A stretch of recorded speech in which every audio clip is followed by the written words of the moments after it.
I got haters in the comments, real life, some shit they wouldn't say to me. Fool me once, you know that's shame on you. Fool me twice, they put the blame on me. This the year that I'ma pop out different. What is up, my fellow versions? Your boy, Alexei Sauce can never take a motherfucking loss. Today, but to react to when criminals log their murders. Wait. What, bro? What the fuck am I about to watch? But yeah, we about to watch some weird shit, gang. This is first kill, number one. What? First kill was 19 years old. What? What? First kill was nice. Hello, Cassie. I'm getting you on tape, okay? Say hi, please. Hi. Just killed Cassie. This is not a fucking joke. I'm shaking. I stabbed her in the throat and I saw her lifeless body. Dude, I just killed Cassie. These are moments when That's fucking crazy, bro. Yo. criminals vlog their own crimes. Let's begin with two 16-year-old high schoolers who made an entire documentary about murdering their fellow classmates. We're not going not to get caught, Ryan. If we're going for guns, we're just gonna end it. We're just gonna grab the guns and get out of there, kill everybody and leave. We're going to make history. We're gonna make history. For all you FBI agents watching this, Yo. you weren't quick enough. You weren't quick enough and you weren't smart enough. On September 22nd, 2006, Brian Lee Draper and Tori Michael Adamczyk, friends who had bonded over shared interest in horror movies, especially the 1996 film Scream. Brian and Tori decided to copy the movie's plot by carrying out a real-life murder spree of their own, targeting their fellow female student Danny Dixon What? as the first victim. And we're going over to Danny Dixon's house. We're gonna go snoop around over there and try to see if she's home alone or not. And if she's home alone, splat! She did. Don't fear. People will die. Unfortunately for them, Dixon wasn't home alone, forcing them to abandon her as their first target and choose a more vulnerable target, someone they had easier access to. Dixon's house. It's clear out there in the pasture. We've already snooped around her house a couple times. She's not home, so we're gonna go to the church over there and we're gonna call a girl and a guy named Cassie and Matt. They're our friends, but we have to make sacrifices, so. What? I feel tonight it is the night and I feel really weird, inside my stomach and stuff, and I feel like I wanna kill somebody. She's our friend, but you know what? We all have to make sacrifices. Our first victim is going to be Cassie Stoddard and her friends. Turn your brights off, Well, asshole. yeah, we'll find out if she has friends over. She's gonna be alone in a big, dark house out in the middle of nowhere. How perfect can you get? I mean, like, holy shit, dude. I'm horny just What? thinking about it. Hell yeah. So we're gonna fucking kill her and her friends, and we're gonna keep moving on. I heard some news about Kirsten. She's gonna be home alone from 6 to 7, so we might kill. I heard that. News about Kirsten. She's gonna be home alone from 6 6'7". to 7, so we might kill her, then drive over to Cassie's thing and scare the shit out of them, then kill them one by fucking one. Hell yeah. Why one by one? Why can't it be a 2 by 2 and 3 by 3. The two new targets Brian and Tori set their sights on were Cassie Jo Stoddard and her boyfriend, Matt Beckham, both high school classmates and friends of the boys. That night, Cassie wasn't home alone, which made it impossible for Brian and Tori to carry out their plan. However, they soon learned that Cassie would be house-sitting for her aunt and uncle at their remote home the following day, Friday, and would be alone for the entire weekend, while the couple was away on a trip. Seeing this as the perfect opportunity, the pair resumed vlogging the next morning, even capturing footage of Cassie at school as she went about her day, unaware it would be her last. Hey, look, it's Cassie. Hey, look, I don't know. Hello, Cassie. I'm getting you on tape, okay? Say hi, please. Hi. Okay, see ya. Wait, have you seen Tori? He's supposed to meet me here at 7:30, and it's 8:19. He's an hour late. You don't even care, dude. Okay. See ya. Brian and Tori managed to trick their way into getting an invitation to watch a movie with Cassie and her boyfriend Matt at the house she was watching, which conveniently aligned with their evil plan. They accepted the offer, then went to the school library, where they further discussed and wrote down the details of how they intended to execute this plan. What we're supposed to happen tonight, so hopefully nothing will go wrong. My dad was accident tonight. She's watching this. I'm still watching this. I'm sorry. I'm sorry, Cassie's family, but she had number one. We have to stick with the plan. And she's perfect, so she's gonna die. Anyway, we're stopping at Kirsten Barnes' house, probably. And we have a new victim now. Her name is Miranda Chacon. She started to sleeping, so she told me to be quiet and This is fucking crazy, yo. shut up, so now she's dead. I've always wanted to make a mark on the world and stuff. And this is a good way to do it. That night, Brian and Tori arrived at Cassie's aunt's house under the pretense of watching a movie. Before settling in, Cassie and Matt showed them around, and during the tour, Brian and Tori left the basement door open so they could return later to carry out their evil plan. Then, just as the movie was about to begin, they changed their minds, claiming they'd rather see the movie at the theaters. They then left, only to return later that night to execute their evil plan. We're here in his car. The time is 9:50, September 22nd, 2006. What the fuck? Unfortunately, we have the grueling task of killing our two friends. And they are right in that house just down the street. We just talked to them. We were there for an hour. But We checked out the whole house. We know there's lots of doors. There's lots of places to hide. I locked the back doors, so it's all locked. Now we just gotta wait, and yeah, we're really nervous right now, but you know, we're ready. we're listening to the greatest rock band We've ever, waited for this for a long time. Pink Floyd. This is fucking like, bro. This is fucked up. Before we commit the ultimate crime of murder. We waited for this for a long time. A long time. We'll stay tuned. Brian and Tori returned to the neighborhood and parked a block away, then slipped back in through the unlocked basement door. After wearing their costumes, they tried to bait Cassie and Matt downstairs by making loud noises, and, when that failed, flipped the circuit breaker to plunge the house into darkness. Still no one came, so they flipped the power back on. Feeling uneasy, Cassie asked her boyfriend Matt to stay overnight, but when Matt's mother arrived around 10:30 p.m. to pick him up, she refused to let him stay, and instead invited Cassie to come with them. Cassie declined, choosing to stay behind and fulfill her promise to care for the house and pets. Once Matt and his mother had left, Brian and Tori crept upstairs armed with 4 hunting knives they'd bought earlier and stabbed Cassie over 30 times, tragically ending her life. We just killed Cassie. We just left her house. This is not a fucking joke. I'm shaking. I stabbed her in the throat, and I saw her lifeless body just disappear. Dude, I just killed Cassie. Oh, fuck. That felt like it wasn't even real. I mean, it went by so fast. Shut the fuck up. We gotta get our act straight. It's okay. Okay, let's buy movie tickets now. Okay.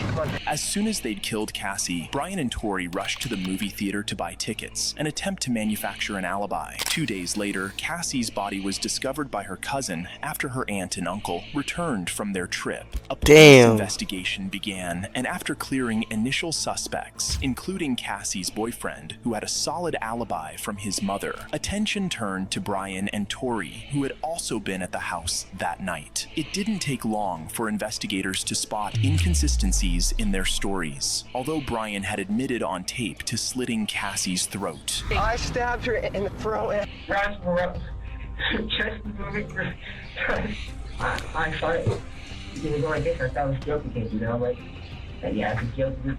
They're trying to, you know, He's trying to flash it or he looked fake at all. And he said, we have to kill her. I can't believe I did this. And he said, we have to kill her. And so he stabbed me out of the way. And then he just kept, I heard it go in. I heard the chest, like, I don't know, the chest. It was supposed to happen. It was supposed to be a joke.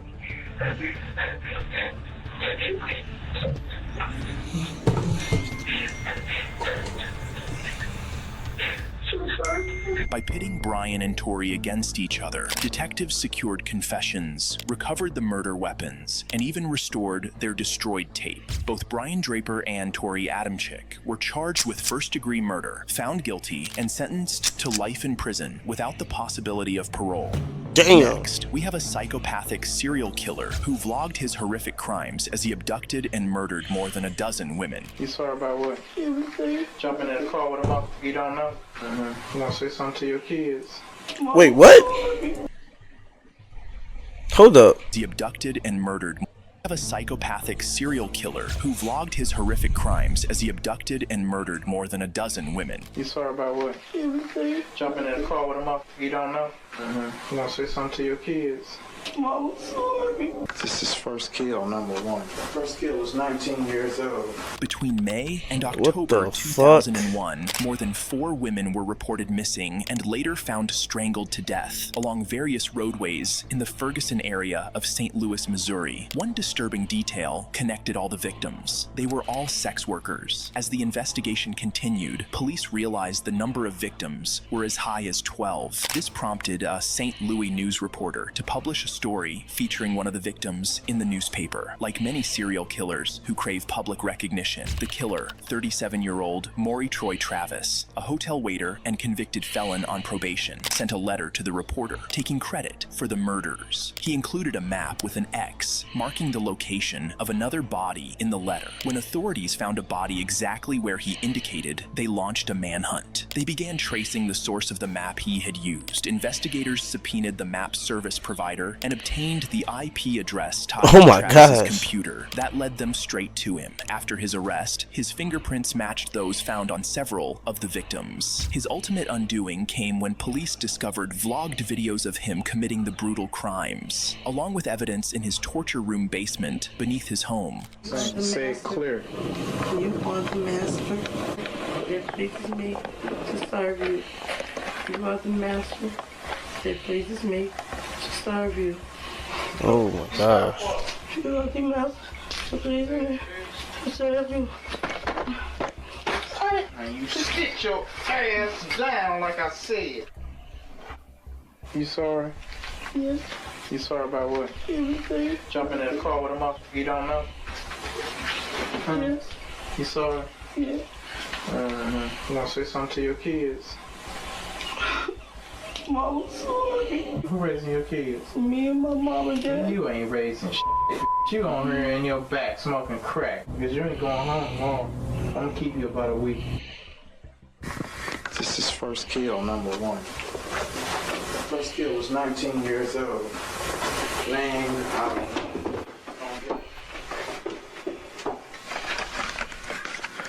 First kill was nice. Unfortunately, the police were only able to find one vlogged video of a single victim. While Maury Travis claimed to have heard over 17 women, the official count was 12. However, before he could stand trial for his crimes, Travis did the unthinkable and offed himself. Next up, this dangerous man forced his ex-girlfriend to go live on Facebook to apologize to his current girlfriend, only to murder her during the live stream. I ain't have no business going off like that, but... See right there. See right there. Everybody want to be famous. I'm going to make you famous. Stop jumping.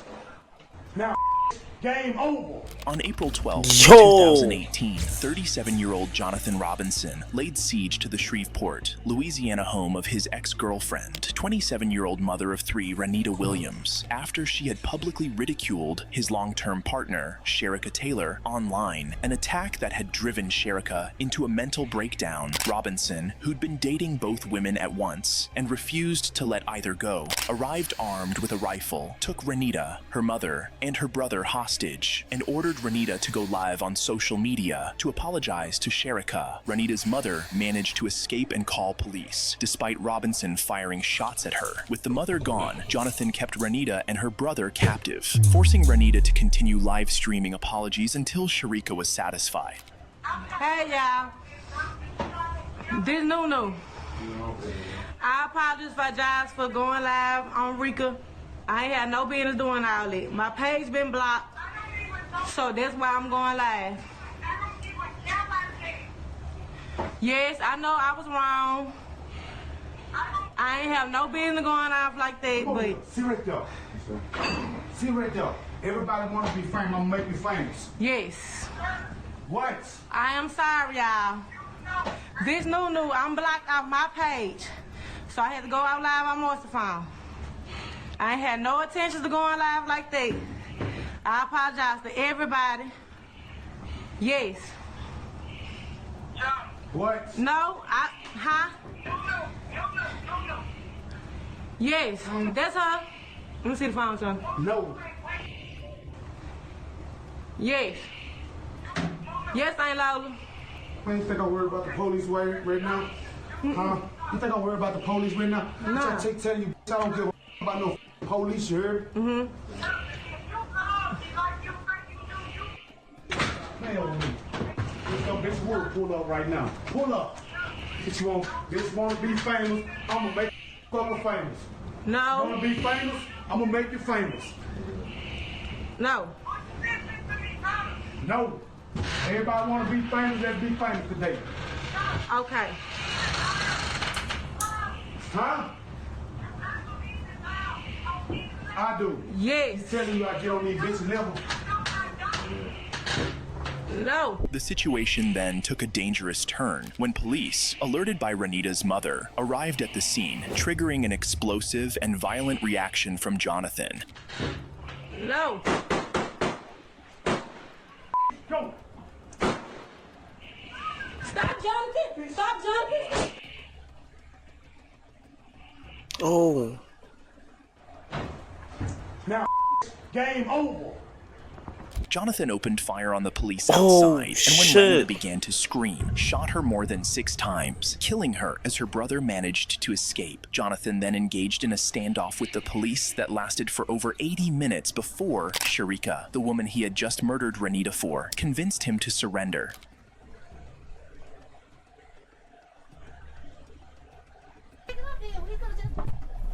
To the detective office, the top lodge, and we'll be up there, and you know what to go, and I'll meet y'all there. Hey, come back. And in a scene that would leave anyone shocked, officers then allowed Jonathan, who had just murdered a mother of 3, to share an intimate moment with Sherika, the woman he killed for, after she had arrived to the scene. That's y'all's words, right, Jonathan?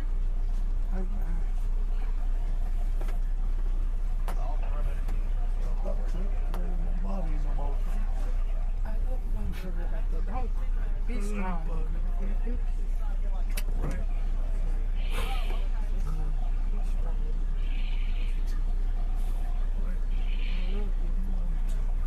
Nigga sluts, bro. He ain't had to do all that. That shit wasn't even that serious, gang.